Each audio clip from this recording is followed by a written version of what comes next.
What's up there, Carnage Wrestling Federation? It is the Slip King, and if you've been paying attention to these broadcasts, I thought the Slip King retired.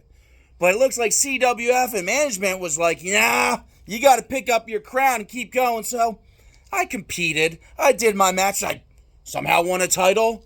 Somehow pretty much won every match. And it's pretty funny. I go to the locker room, and the buzz around the locker room is that this guy was used as a reference, like, yeah, he might lose, but, like, he stays at the top of the card. Like, yo, I'm batting, like, it well into the 80 percentile. Like, for every 10 matches, maybe I lose 2, maybe 3. But the Slip King, sometimes when he's in the ring, has a little bit of a guilty conscience. Eminem and Dr. Dre show up, and sometimes I don't have the killer instinct.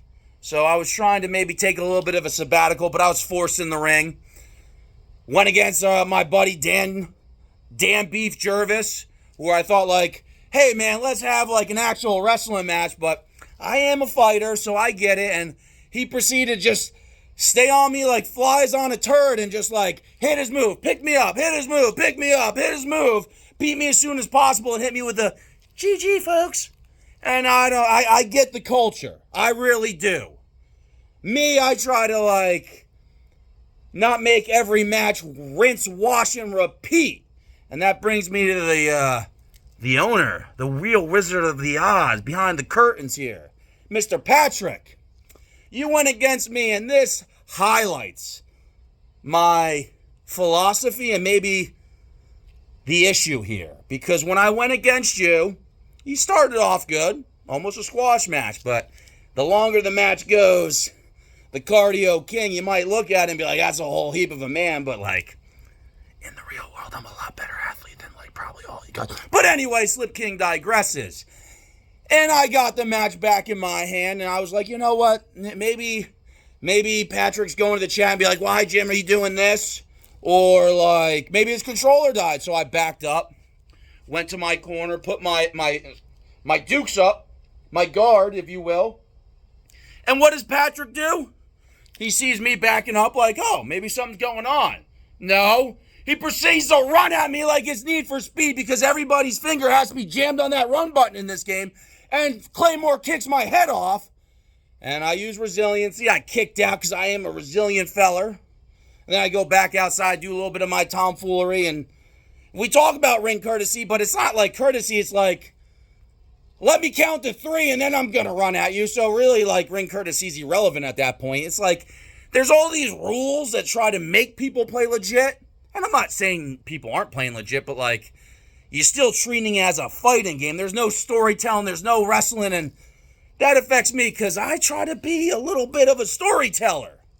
But the Slip King's got to sit back on his throne and maybe reshuffle the deck because I just don't know how to pull the trigger and get the W's here because guilty conscience always plays in the effect of the Slip King. So I'm going to have to chill out, maybe take a little bit of a winter break. There's boxing games coming out. There's AEW games coming out. And hell, who even knows what's going on with 2K23, but I got to hit the drawing board one more time, I guess. Because I guess I'm not cutting the mustard here in CWF, so maybe I got to take the tape off, maybe retire the crown one more time. But before we do that, I'm going to extend, because I don't want to leave on a loss. I don't want to just leave where people are like, oh, Jim just lost. Who the hell's who? I'm the Slip King, folks. So with that said, if you want your last shot at me before I go, I'll tag a few of the people down below.